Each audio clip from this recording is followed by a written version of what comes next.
Praise the Lord. Hallelujah. സ്തോത്രം സ്തോത്രം സ്തോത്രം സ്തോത്രം സ്തോത്രം സ്തോത്രം. കർത്താവിൻ്റെ അതിപരിശുദ്ധമായ തിരുനാമം ഈ അനുഗ്രഹിക്കപ്പെട്ട പ്രഭാതത്തിൽ വാഴ്ത്തപ്പെടുമാറാകട്ടെ. പ്രിയപ്പെട്ട ദൈവമക്കളെ, നമുക്ക് ഒരുമിച്ച് 2026 ജനുവരി മാസം 14 ആമേൻ. സ്തോത്രം സ്തോത്രം സ്തോത്രം. ഈ അനുഗ്രഹിക്കപ്പെട്ട ബുധനാഴ്ച പ്രഭാതത്തിൽ കർത്താവിനെ ആരാധിക്കുവാനും സ്തുതിക്കുവാനും നമ്മുടെ സ്വർഗീയ പിതാവ് നമുക്ക് ഒരുക്കി തന്നിരിക്കുന്ന നല്ല സമയത്തിനായിട്ട് നമുക്ക് കർത്താവിന് സ്തോത്രം ചെയ്യാം. കരങ്ങൾ ഉയർത്തിപ്പിടിച്ചിട്ട് കർത്താവിനോട് നന്ദി പറഞ്ഞ് നന്ദിയോടെ സ്തോത്രം സ്തോത്രം സ്തോത്രം സ്തോത്രം സ്തോത്രം സ്തോത്രം സ്തോത്രം. കഴിഞ്ഞ പകൽക്കാലം മുഴുവൻ കർത്താവ് നമ്മളെ കാത്തു പരിപാലിച്ചില്ല. ഒന്നോർത്ത് നോക്കി, എത്ര അത്ഭുതകരമായിട്ട് കർത്താവ് നമ്മളെ കാത്തു പരിപാലിച്ചത്. ആ കാത്തു പരിപാലിച്ച കർത്താവിന് കരം ഉയർത്തിപ്പിടിച്ചുകൊണ്ട് പറ, കർത്താവെ നന്ദിയോടെ സ്തോത്രം സ്തോത്രം സ്തോത്രം സ്തോത്രം സ്തോത്രം. രാത്രികാലം നല്ല ഉറക്കം തന്ന് കർത്താവ് നമ്മളെ അനുഗ്രഹിച്ചല്ലോ. കർത്താവിനൊന്ന് സ്തോത്രം പറഞ്ഞ് കരം ഉയർത്തിപ്പിടിച്ചുകൊണ്ടെന്ന് പറഞ്ഞ്, കർത്താവെ നന്ദിയോടെ സ്തോത്രം നന്ദിയോടെ സ്തോത്രം നന്ദിയോടെ സ്തോത്രം നന്ദിയോടെ സ്തോത്രം നന്ദിയോടെ സ്തോത്രം സ്തോത്രം. ആരോഗ്യത്തോടെ സൗഖ്യത്തോടെ ഈ പ്രഭാതി നമ്മളെ ഉണർത്തിയില്ലേ? കർത്താവിന് കരം ഉയർത്തിപ്പിടിച്ച് പറ, കർത്താവെ സ്തോത്രം സ്തോത്രം സ്തോത്രം സ്തോത്രം. ഞാൻ ഉണർന്നതല്ല, കർത്താവ് എന്നെ ഉണർത്തിയതാണ്. ഞാൻ എഴുന്നേറ്റതല്ല, കർത്താവ് എന്നെ എഴുന്നേൽപ്പിച്ചതാണ്. ആരോഗ്യത്തോടെ എഴുന്നേൽപ്പിച്ചത് ദൈവത്തിൻ്റെ കൃപ, സൗഖ്യത്തോടെ എഴുന്നേൽപ്പിച്ചത് ദൈവത്തിൻ്റെ കൃപ. ആമേൻ. ഇന്ന് പ്രഭാതത്തിൽ ഞാൻ ജീവനോടിരിക്കുന്നത് ദൈവത്തിൻ്റെ കൃപ.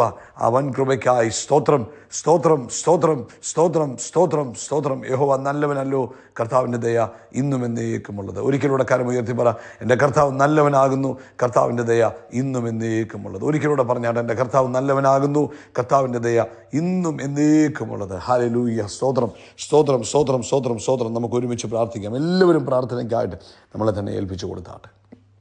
ഞങ്ങളുടെ സ്വർഗീയ പിതാവേ, അങ്ങ് പ്രാർത്ഥന കേൾക്കുന്നവനാകിയാൽ സ്തോത്രം. ഞങ്ങൾ യേശുക്രിസ്തുവിൻ്റെ നാമത്തിൽ അങ്ങയുടെ തിരുഹിത പ്രകാരം ചോദിക്കുമ്പോൾ അത് ലഭിച്ചു എന്നുള്ളത് ഞങ്ങളുടെ ഉറപ്പാകുന്നു. ആമേൻ. ഇന്ന് പ്രഭാതത്തിൽ ഞങ്ങൾ ഒരുമിച്ച് ആമേൻ തൻ്റെ കുഞ്ഞുങ്ങൾക്ക് ഞങ്ങൾ ഒരുമിച്ച് പ്രാർത്ഥിക്കുക.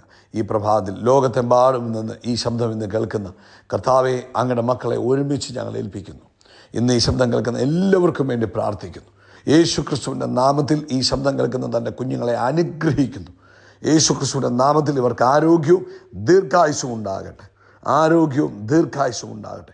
സമാധാനമുണ്ടാകട്ടെ. സന്തോഷമുണ്ടാകട്ടെ. സ്വസ്ഥത അനുഭവിപ്പാൻ കർത്താവ് ഇടവരുത്തണം. യേശുക്രിസ്തുവിൻ്റെ നാമത്തിൽ സകല ആവശ്യങ്ങളുടെ മേലും ദൈവിക ഇടപെടലുണ്ടാകണം. പ്രത്യേകിച്ച് ആമേൻ രോഗത്താൽ ആയിരിക്കുന്നവരെ ഓർക്കുന്നു. കർത്താവിൻ്റെ കരങ്ങളിലേക്ക് ഏൽപ്പിച്ച് പ്രാർത്ഥിക്കുന്നു. യേശുക്രിസ്തുവിൻ്റെ നാമത്തിൽ എല്ലാ രോഗത്തിനും എൻ്റെ പിതാവെ അങ്ങ് വൈദ്യനാകിയാൽ സ്തോത്രം. ഞാൻ നിന്നെ സൗഖ്യമാക്കുന്ന യഹോവയാകുന്നു എന്നാണല്ലോ തിരുവെഴുത്ത് പറഞ്ഞത്. യേശുവിൻ്റെ അടിപ്പിടലാൽ ഞങ്ങൾക്ക് സൗഖ്യം വന്നിരിക്കുന്നു എന്നാണല്ലോ തിരുവെഴുത്തിൽ എഴുതിയിരിക്കുന്നത്. ഞങ്ങളത് വിശ്വസിക്കുന്നു. അവൻ തിരുവെഴുത്തിൽ പറഞ്ഞു, നിങ്ങൾ എൻ്റെ നാമത്തിൽ രോഗികളുടെ മേൽ കൈവെക്കുമ്പോൾ സൗഖ്യമാകും. ഇന്ന് ഈ ശബ്ദം കേൾക്കുന്ന ഏത് രോഗത്താൽ ഭാരപ്പെടുന്നവരാണെങ്കിലും ഇപ്പോൾ നസ്രയനായ യേശുവിൻ്റെ നാമത്തിൽ സൗഖ്യത്തിൻ്റെ ശക്തി ഇവരിലേക്ക് പകരുന്നു. യേശുവിൻ നാമത്തിൽ സൗഖ്യമാകട്ടെ. യേശുവിൻ നാമത്തിൽ സൗഖ്യമാകട്ടെ. ആമേൻ. ബലഹീനതകൾ മാറട്ടെ. ആമേൻ. യേശുക്രിസ്തുവിൻ്റെ നാമത്തിൽ ബലഹീനത മാറി ഇവർ ശക്തിയുള്ളവരായി തീരട്ടെ. പ്രത്യേകിച്ച് ആമേൻ ആമേൻ ആമേൻ ആമേൻ തളർവാദം വന്ന് ഭാരപ്പെട്ടിരിക്കുന്നവർ, പാരലൈസ്ഡ് ആയിട്ടിരിക്കുന്നവർ, ഞങ്ങൾ അവർക്ക് വേണ്ടി പ്രാർത്ഥിക്കുന്നു. യേശുക്രിസ്തുവിൻ്റെ നാമത്തിൽ വീണ്ടും ശക്തി പ്രാപിക്കട്ടെ. വീണ്ടും പഴയതുപോലെ അവർ നടക്കുവാനും ആമേൻ കാര്യങ്ങൾ ചെയ്യുവാനും ഇടവരട്ടെ. യേശുക്രിസ്തുവിൻ്റെ നാമത്തിൽ അതിൽ നിന്നും അവർ സ്വതന്ത്രരായി പുറത്തു വരട്ടെ. അതുപോലെ ഹൈ ബ്ലഡ് പ്രഷറിനാൽ ഭാരപ്പെടുന്നവർ ഇപ്പോൾ യേശുക്രിസ്തുവിൻ്റെ നാമത്തിൽ സൗഖ്യമാകട്ടെ. ആമേൻ. ഹൈ ഷുഗറിനാൽ ഭാരപ്പെടുന്നവർ യേശുക്രിസ്തുവിൻ്റെ നാമത്തിൽ സൗഖ്യമാകട്ടെ. ആമേൻ. കൊളസ്ട്രോൾ ആമേൻ കൂടി ബുദ്ധിമുട്ട് അനുഭവിക്കുന്നവർ യേശുക്രിസ്തുവിൻ്റെ നാമത്തിൽ സൗഖ്യമാകട്ടെ. ഇന്നത്തെ പകൽക്കാലം ദൈവിക അത്ഭുതങ്ങൾ തൻ്റെ കുഞ്ഞുങ്ങളുടെ ജീവിതത്തിൽ നടന്നിരിക്കുന്നതിനായിട്ട് സ്തോത്രം. യേശുവിൻ നാമത്തിൽ എല്ലാ സ്വസ്ഥതകളും വിട്ട് തൻ്റെ കുഞ്ഞുങ്ങൾ സ്വതന്ത്രരാകട്ടെ. അതുപോലെ സാമ്പത്തികമായ ബുദ്ധിമുട്ടുകൾ മാറട്ടെ. ജോലിയില്ലാതിരിക്കുന്നവർക്ക് ജോലി ലഭിക്കട്ടെ. ജോലിയിൽ പ്രയാസങ്ങൾ അനുഭവിക്കുന്നവർക്ക് അവിടെ സ്വാതന്ത്ര്യം ലഭിക്കട്ടെ. ബിസിനസ് ചെയ്യുന്ന കുഞ്ഞുങ്ങൾക്ക് വേണ്ടി പ്രാർത്ഥിക്കുന്നു. അവരുടെ ബിസിനസ്സിൽ ദൈവം അത്ഭുതം ചെയ്യണം. ദൈവം അവരെ ആദരിക്കുകയും മാനിക്കുകയും ചെയ്യുന്നതിനായിട്ട് സ്തോത്രം. അതുപോലെ കർത്താവിൻ്റെ വേലയിലായിരിക്കുന്ന അങ്ങയുടെ മക്കളെ അനുഗ്രഹിക്കുന്നു. ലോകത്തെമ്പാടും കർത്താവിൻ്റെ വേല ചെയ്യുന്നവരെ അനുഗ്രഹിക്കുന്നു. അവർക്ക് ആവശ്യമായ കൃപ കൊടുക്കണം. പരിശുദ്ധാത്മാവിൻ്റെ നിറവ് കൊടുക്കണം. ദൈവിക സാന്നിധ്യം കൊടുത്തവരെ അനുഗ്രഹിക്കണമെന്ന് പ്രാർത്ഥിക്കുന്നു. കർത്താവ് ഇന്ന് വൈകിട്ട് നമ്മുടെ മീറ്റിങ്ങിനായിട്ട് പ്രാർത്ഥിക്കുന്നു. കഴിഞ്ഞ കാലങ്ങളിൽ അങ്ങ് അനുഗ്രഹിച്ചു. തിങ്കളാഴ്ചത്തെ മീറ്റിങ്ങിനെ അങ്ങ് അനുഗ്രഹിച്ചതിനായിട്ട് സ്തോത്രം സ്തോത്രം സ്തോത്രം. ഇന്ന് ഞങ്ങൾ അങ്ങനെ കരങ്ങളിലേക്ക് ഏൽപ്പിച്ച് പ്രാർത്ഥിക്കുന്നു. ഏറ്റവും അനുഗ്രഹിക്കപ്പെട്ട മീറ്റിംഗായി മാറട്ടെ. പരിശുദ്ധാത്മാവിന് വലിയ പ്രവൃത്തി കണ്ട് സന്തോഷിപ്പാൻ അങ്ങിടവരുത്തുന്നതിനായിട്ട് സ്തോത്രം. പ്രാർത്ഥന കേട്ടതിനായിട്ട് നന്ദി. യേശു ക്രിസ്തുവിൻ്റെ നാമത്തിൽ തന്നെ ആമേൻ ആമേൻ, ആമേൻ. കർത്താവ് നിങ്ങളെ ധാരാളമായിട്ട് അനുഗ്രഹിക്കട്ടെ. കർത്താവിൻ്റെ കൃപയും സമാധാനവും നിങ്ങളുടെ കൂടെ ഇരിക്കുമാറാകട്ടെ എന്ന് പ്രാർത്ഥിക്കുന്നു. പ്രത്യേകിച്ച് ഇന്ന് രാത്രി കർത്താവ് അനുവദിച്ചാൽ ഇന്ത്യൻ സമയം 9:30 നമ്മുടെ ഈ വർഷത്തെ 4ാമത്തെ ഓൺലൈൻ സർവീസ് ഉണ്ടായിരിക്കും. പ്രാർത്ഥനയോടുകൂടെ നിങ്ങൾ പങ്കെടുക്കുക. നിശ്ചയമായിട്ടും അത് നിങ്ങളുടെ ജീവിതത്തിൽ അനുഗ്രഹത്തിന് കാരണമാകും. കർത്താവ് നിങ്ങളെ അടുത്തൊരു ലെവലിലേക്ക് ഉയർത്തുവാൻ അത് കാരണമായി തീരും. ഇത് ഓവർഫ്ലോയിങ്ങിൻ്റെ വർഷമാണ്. കവിഞ്ഞൊഴുകുന്ന അനുഗ്രഹങ്ങളുടെ ദൈവിക നന്മകൾ കവിഞ്ഞൊഴുകുന്ന വർഷമാണ്. അപ്പോൾ ആവർത്തന പുസ്തകം 8-ാം അധ്യായം അതിൻ്റെ 5-ാമത്തെ വാക്യം നമുക്ക് വായിക്കാം. അവിടെ പറയുന്നു, നിന്റെ ദൈവമായ യഹോവയെ നീ പൂർണ്ണ ഹൃദയത്തോടും പൂർണ്ണ മനസ്സോടും പൂർണ്ണ ശക്തിയോടും കൂടെ സ്നേഹിക്കണം. നിന്റെ ദൈവമായ യഹോവയെ എങ്ങനെ സ്നേഹിക്കണം? പൂർണ്ണ ഹൃദയത്തോടും പൂർണ്ണ മനസ്സോടും പൂർണ്ണ ശക്തിയോടും കൂടെ സ്നേഹിക്കണം. മത്തായിയുടെ സുവിശേഷം 22-ാം അധ്യായത്തിൻ്റെ 37-ാമത്തെ വാക്യത്തിലും ഇതേ പദം, ഇതേ കാര്യം യേശു പറയും. യേശുവിനോട്, നിന്റെ ദൈവമായ കർത്താവിനെ നീ പൂർണ്ണ ഹൃദയത്തോടും പൂർണ്ണ ആത്മാവോടും പൂർണ്ണ മനസ്സോടും കൂടെ സ്നേഹിക്കണം. അപ്പം ദൈവം യാദൃച്ഛികമായി അങ്ങ് ആരെയും അനുഗ്രഹിക്കാറില്ല. അവനുമായിട്ടുള്ള ബന്ധം വളരെ ഇമ്പോർട്ടൻ്റ് ആണ്. കർത്താവുമായിട്ടുള്ള ബന്ധം വളരെ ഇമ്പോർട്ടൻ്റ് ആണ്. നമ്മൾ കർത്താവിനോട് ചേർന്ന് നടക്കുമ്പോൾ, ആ സ്നേഹത്തിൽ നടക്കുമ്പോൾ എന്ത് സംഭവിക്കും? കവിഞ്ഞൊഴുക്ക് നമ്മുടെ ജീവിതത്തിൽ സംഭവിക്കുവാനിട വരും. ഇപ്പോൾ സ്നേഹമില്ലാത്തിടത്ത് അനുസരണം ഭയങ്കര പ്രയാസമായിരിക്കും. സ്നേഹമില്ലാത്തിടത്ത് ആ സർവീസ് അല്ലെങ്കിൽ അവൻ ഏൽപ്പിക്കുന്ന കാര്യങ്ങൾ ചെയ്യാൻ വളരെ പ്രയാസമായിരിക്കും. ആമേൻ. സ്നേഹമില്ലാത്തിടത്ത് ഇതൊരു വെറും ഒരു ചടങ്ങ് മാത്രമായി മാറും.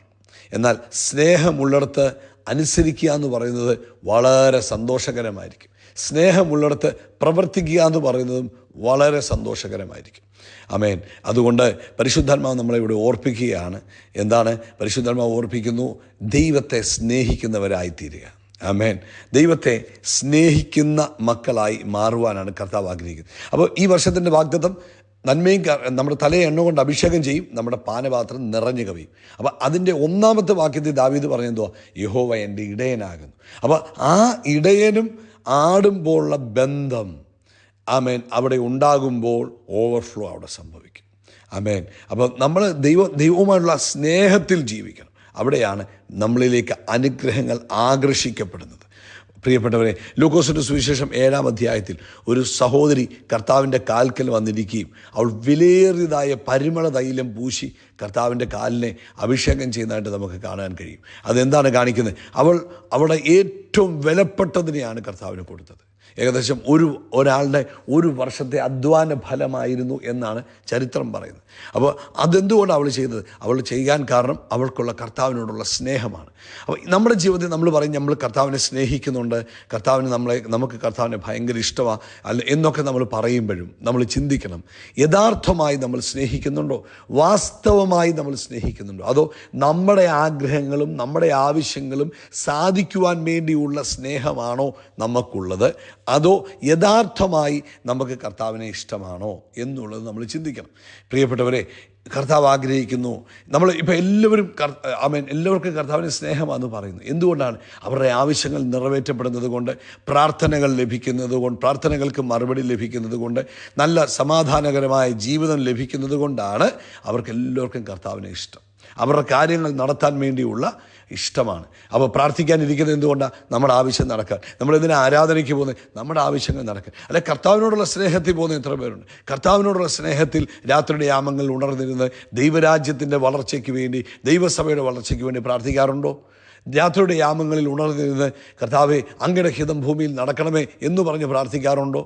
അല്ലെങ്കിൽ ആരാധനയ്ക്ക് പോകുന്നത് എനിക്ക് ആ പ്രാണപ്രിയനെക്കുറിച്ച് അറിയാനുള്ള ആഗ്രഹം കൊണ്ടാണ് അങ്ങനെ പോകുന്നവരുണ്ടോ?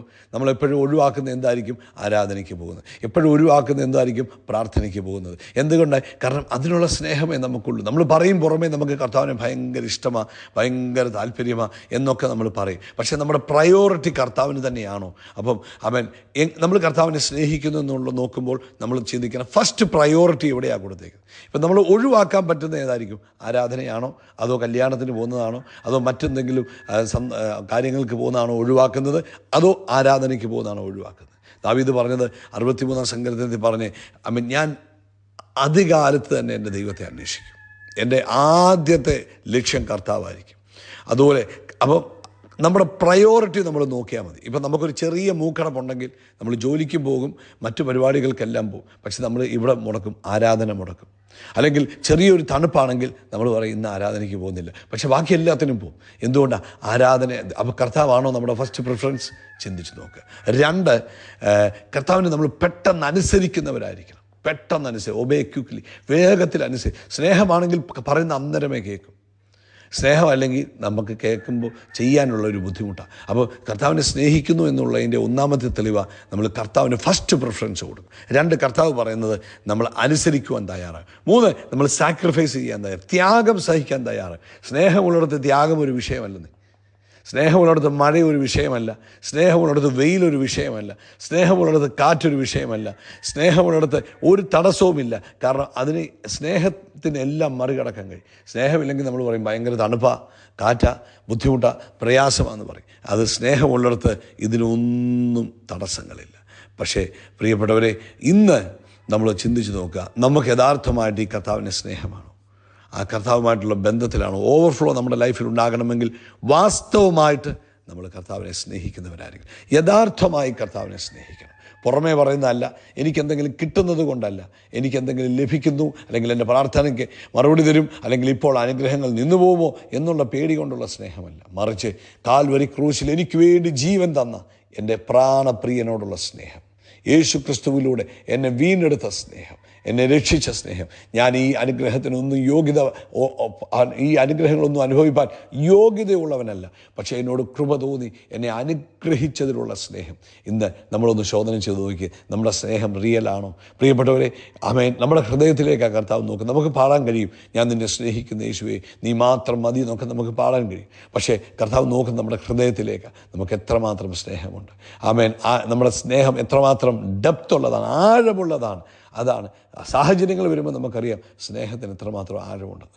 ഇന്ന് ഏൽപ്പിച്ചു കൊടുക്കുക. കർത്താവിനോട് പറയുക, കർത്താവേ, അങ്ങ് തന്ന നന്മകൾ കൊണ്ടോ, അങ്ങ് എന്നെ അനുഗ്രഹിച്ചത് കൊണ്ടോ, എനിക്ക് പുതിയ വീട് തന്നതുകൊണ്ടോ, വാഹനം തന്നതുകൊണ്ടോ, നല്ല ജോലി തന്നതുകൊണ്ടോ അല്ല, എനിക്ക് വേണ്ടി കാൽവരി ക്രൂശിൽ ജീവൻ തന്നതുകൊണ്ട് സ്നേഹിക്കുവാൻ ആമേൻ എന്നെ സഹായിക്കണം. കർത്താവേ, ഇന്ന് ഈ സന്ദേശം കേൾക്കുന്ന എല്ലാവരും അങ്ങേ വാസ്തവമായി സ്നേഹിക്കുന്നവരായി തീരട്ടെ.